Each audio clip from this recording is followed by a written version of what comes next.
It is important to realize that different people will react in different ways to the same suggestion. This is because they have different subconscious conditioning or beliefs. Good. छान वाचलंस.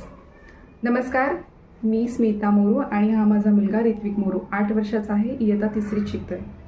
आताच तुम्ही बघितलं की ऋत्विकने खूप छान reading केलं आणि त्याचे एक शेअरिंग मला तुम्हाला सांगावंसं वाटेल. आज ऋत्विक खूप छान रीडिंग करतो, तर अकॅडमिक्समध्ये छान आहे. ह्याचा क्रेडिट ना मी त्याचा बेस ज्यांनी परफेक्ट केला, म्हणतो आपण फाउंडेशन ज्याचा पक्का बनवला, त्या श्रद्धा मॅम आणि किंडरजॉय प्री स्कूलला. ह्याचं कारण खूप स्पेशल आहे. मला चांगलं आठवते की 2020चा लॉकडाऊनचा पिरियड होता. माझा ऋत्विक त्यावेळेला 5 वर्षाचा होता आणि त्याचं नर्सरी पण झालं नव्हतं. लॉकडाऊनमध्ये आम्ही पूर्णपणे अडकून गेलो होतो नवी मुंबईत आईकडे. टायमिंग फीचं सगळं मॅच झाल्यावर मी ॲडमिशन घेतलं आणि मला चांगलं आठवते तो पहिला दिवस होता.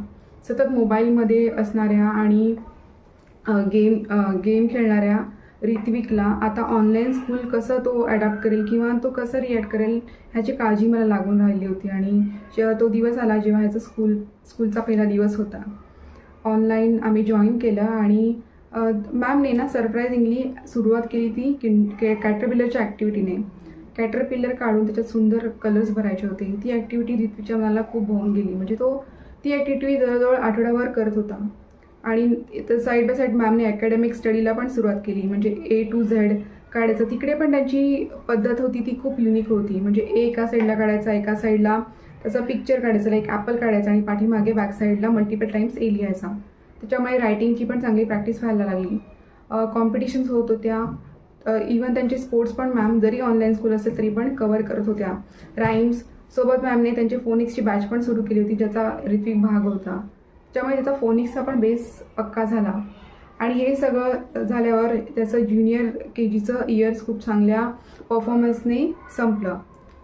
आणि त्याच्यानंतर स्कूल सुरू झाले आणि ऋत्विकचं ॲडमिशन आम्ही सिनियर KGला करणार होतो. स्कूलच्या प्रिन्सिपलने त्याला फर्स्ट स्टँडर्डला ॲडमिशन दिलं आणि आय वॉज वरीड की फक्त ज्युनियर KGचा बेस असलेला मुलगा फर्स्ट स्टँडर्डला कसं परफॉर्म करणार. पण तिकडे पण ऋत्विकने फर्स्ट स्टँडर्डला 85% अबोव मार्क्स काढले आणि अजूनही तो खूप छान परफॉर्म करतो. त्याचा मॅथमॅटिक्स, इंग्लिश, रीडिंग, मराठी सगळ्या सब्जेक्टमध्ये he is doing very well.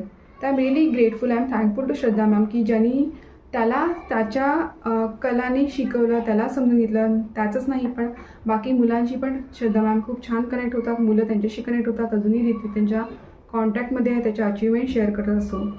तर I am really thankful to Kinderjoy pre school. तुम्हालाही जर काही प्रश्न असतील तर अजिबात विचार करू नका, अजिबात शंका घेऊ नका. तुम्ही विचार करा त्याच्यापेक्षा जास्त ग्रोथ श्रद्धा मॅमच्या किंडरजॉय प्री स्कूलमध्ये तुमच्या मुलाला मिळेल.